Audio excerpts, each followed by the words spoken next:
Mida here, and welcome back to my channel. Today I want to talk about how I created financial freedom as a real estate agent and what I invest in. I think a lot of the things that I'm going to be talking about might surprise you. What most people think real estate agents are probably investing in is rentals, right? Well, I like to take a more passive approach to my investing for the most part. So over the last, say, 5-6 years when I've had that extra money to really actually start investing at a high level, I wanted to focus more on passive income sources because I was focused really on building my nationwide team through EXP. So I focused on things that were more passive. I'm going to list out all of my different sources of investment income in this video, so stay all the way to the end because I don't want you to miss any. I got started in real estate back in 2012, and I had read Rich Dad Poor Dad when I was in high school, about 10 years before that probably. And what I learned is in order to live a freedom-driven lifestyle, financial freedom, time freedom, location freedom, you need to have enough passive income paying for your lifestyle, because if you don't, you're always trading your hours for dollars, then you don't really have true freedom, right? So when I got into real estate, I thought I'd be making all this money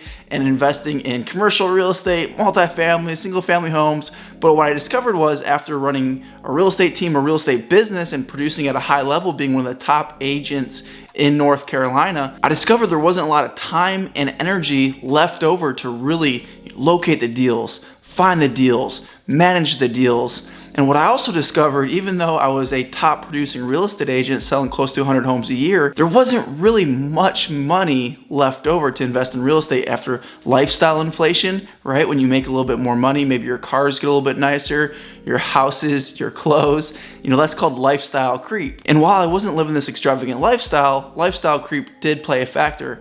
Taxes played a factor, business expenses played a factor. And to be honest, to feel like you're really making fast progress towards financial freedom, you need to have a large income. And selling 100 homes a year, I was making a couple $100,000 a year, but like I said, after all those expenses, I really wasn't saving that much. So once my income really started to grow through not only selling houses, but then eventually building a nationwide team through EXP, I started to have a lot of extra income to start investing. So the first thing I wanted to focus on is what's passive, so I can focus on my core business, which is building a real estate team nationally. I stumbled across the FIRE movement. If you don't know what that means, it stands for Financial Independence, Retire Early. And there's a book called The Simple Path to Wealth by J.L. Collins. He also has a great Google talk if you want to check that out. And essentially his book's really based around a series of letters and then blog posts that he wanted to give to his daughter, who could care less about investing. So what he did is he broke down the process that made him financially free as simple as possible, right? The simple path to wealth. And what he discovered is through index fund investing, there's no simpler and safer way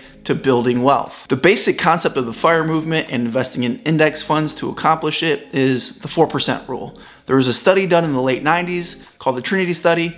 Essentially, whatever you have saved up, invested in index funds, you can live on 4% for the rest of your life. Now that's pretty simple. If you want to hear more about the 4% rule, I recommend doing more research on it.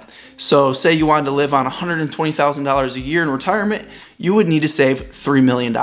Well, as a real estate agent, that was going to take a really long time if it was ever going to happen. So I knew there needed to be a better way and a faster way. So I wanted to look at other income streams, other investments as well. However, index funds is the thing that I was initially most excited about and am still really excited about. In his book, he talks about investing in total stock market index funds. So through Vanguard, which is really the founder of this concept of index funds, Jack Bogle, who founded the Vanguard company. Their primary index fund is VTSAX if you're looking for total stock market, which is just tracking the total stock market. So all the big companies that you think of are probably in it. However, I went with VTI primarily because it's an exchange traded fund, which allows you to trade multiple times throughout the day. The fee is a little lower, but quite honestly, the only reason I went with VTI over VTSAX is because it's on the platform that I like to use most, which is M1 Finance. There's a link in my description if you want to hear more about M1 Finance. That's really step one for me. How much money can I put in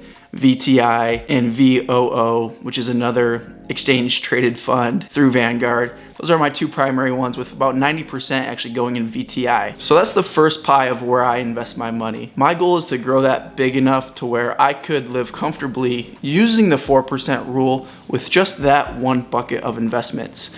I look at my investing strategy as having multiple buckets, and I really want each bucket to to be a standalone bucket that can support my lifestyle. The second thing that got me really excited was apartment syndication deals. What I discovered is there's essentially operators out there looking for these apartment complexes, managing them, and then in some cases there's separate entities or separate people who are raising the money. And I came across a great company who is primarily raising the money for the operators to operate and find the deals. And just through our relationship, it's developed. I have a lot of trust and comfort there with the partners that I'm investing with. And I'm in about 5 different deals with them right now. I talked about the index fund strategy where you can safely live on about 4% of that net that you have invested. What I found with apartment syndication deals is you can safely, at least what I deem safe, of course, this is not financial advice. I'm not a financial advisor, so take it for what it's worth. It's for educational purposes only. But what I found is you can safely invest for me and get about a 10% return on the preferred shares that they offer. And then there's like Class A, which is preferred, Class B, which is the, I guess, non-preferred. You get a smaller cash on cash return, where on the Class A, you're getting like a 10% return on your money. The Class B I found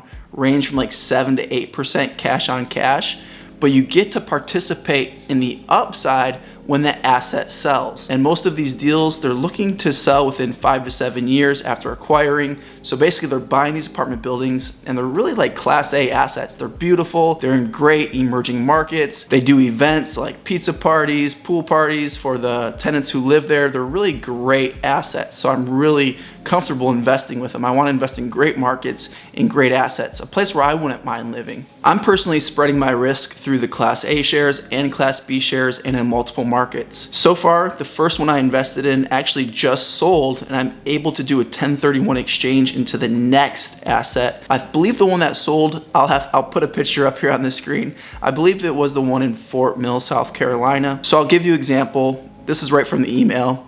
So for example, it says if you originally invested 100K as a Class B shareholder, which I was, so I got to participate in the upside when it sold. If you had invested 100K into the deal, you now have a final distribution of 151,000. And I think I invested in this like 18 months ago, so it hasn't been that long. Unfortunately, since it was one of my first, I only invested 50K, but I'm gonna profit about 25,000 on a $50,000 investment. So the annualized return for Class B shares came in at 32.78%.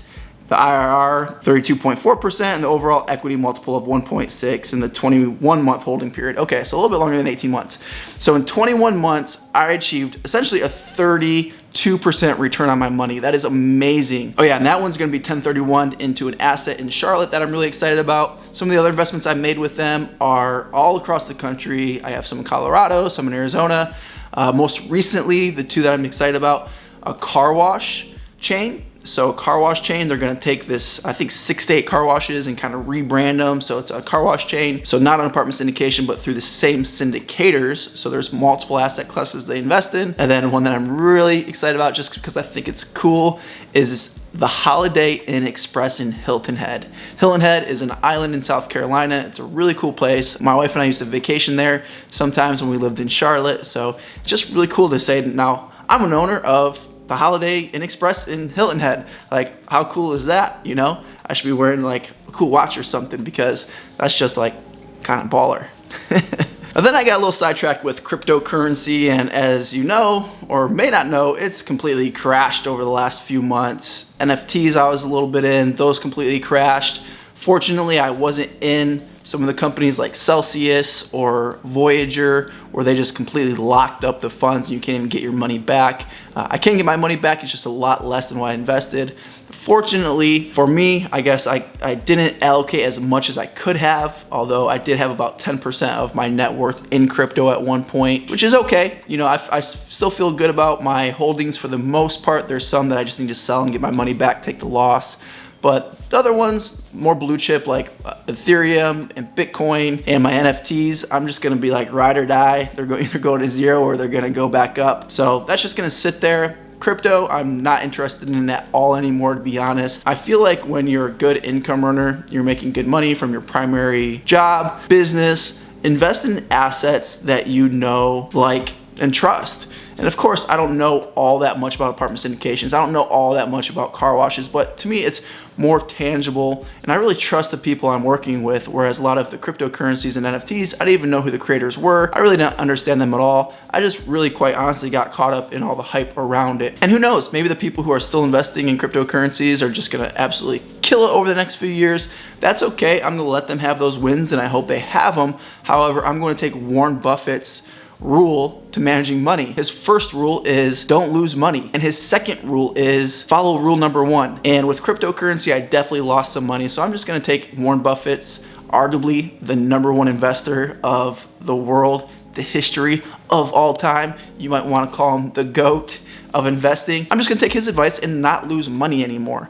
I feel like, to a sense, because I am financially free, I've already won the money game. I just wanna essentially run up the scoreboard and create a next level lifestyle for me and my family and be able to help more people. So I'm not going to lose money anymore. So cryptocurrency is going to remain a small percentage of my portfolio. However, I'm not going to add to it. Rental property has played a small role in my investment portfolio. Right now I own 4 houses. So I own 4 houses right now. One I actually purchased for my mom about 2 years ago with the stock that I got for free from being a top producing real estate agent at EXP. I actually sold that stock I got from being an agent and bought my mom a house with cash, which is really awesome. So that's not really a rental, but I own that house. It's going up in value. Another rental, tenants just moved out. I'm fixing it up. I'm going to sell it. Just too much of a headache. Really, quite honestly, for the returns that you get on small single family homes, that one's probably valued around $275.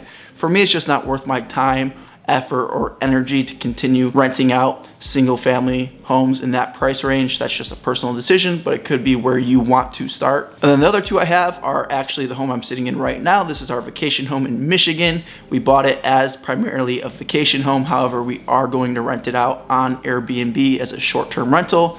And then the other one is in Puerto Rico. It's also a short-term rental, and that one's absolutely killing it for us. And over the last few years, I've done a couple flips with partners, super passive, hands off on my part. So I kind of just fell into the short-term rental game about a year ago now. We started getting our property ready in Puerto Rico. We were living in it, so it was our primary residence, and then we decided we needed more space with the baby and everything, so we moved out, and we're like, hey, we got this great property. We got it at like a 2.9% interest rate.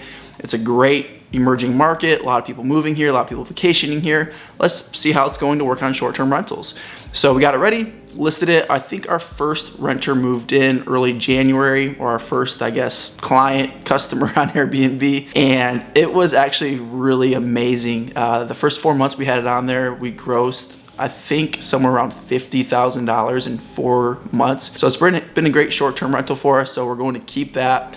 Going to keep our house here in Michigan. And just by talking to some of the people in my world and doing research on podcasts and YouTubes, I got really excited about the opportunity of short-term rentals. So now that's actually where I'm going to be putting most of my focus. My plan is to acquire another 8 to 10 properties, luxury Airbnbs, over the next 3 years. So I'm really going all in on this Airbnb short-term rental. I think it's a great strategy. I think the upside is massive, and the returns that you can get are really exciting for me. And they're also properties that I can enjoy.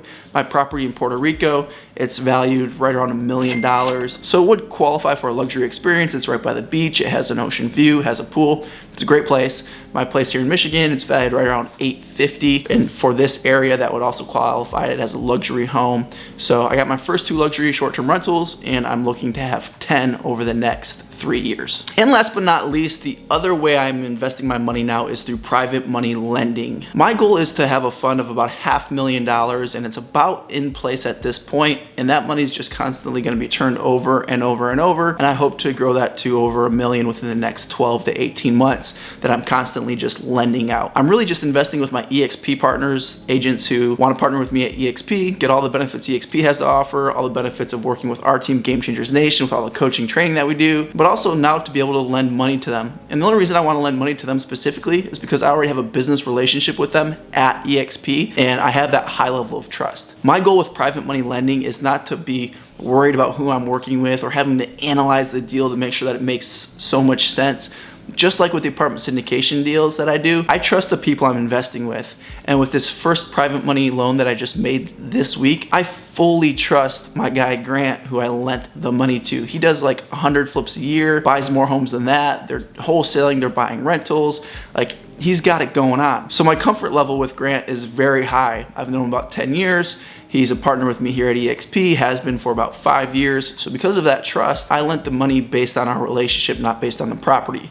Of course, it is still secured by that property. We went through all the proper channels to make sure that I am protected legally if anything did go south, but I trust the relationship, so I'm really excited about that. Private money lending, if you're not familiar with how that works, basically what you're doing is you're lending to flippers, you're lending to people who are doing buy and hold. However they need to use the money, you typically charge points up front. So on this specific deal, if he has the money for more than 3 months, this is for a rental. He just wanted to use it as the initial capital to buy the rental and for the rehab on it. And then he's going to refi out. So kind of like a BRRRR deal. He's paying me 3 points if it's over 3 months. 2 points if it's under 3 months, but we're looking right on that 3-month time frame. So I'm looking at it as getting 3 points paid on a $200,000 loan. So 3 points is 3% of a $200,000 loan. That's $6,000 that I'll get paid just in points. And then the annual interest is 10%. So I'm going to get paid 10% annually, which is about $1,600 a month. So I actually got my calculator. So it is actually $1,667 per month in interest. So if he has the money for 3 months, $1,667 times 3, that's $5,000 in interest.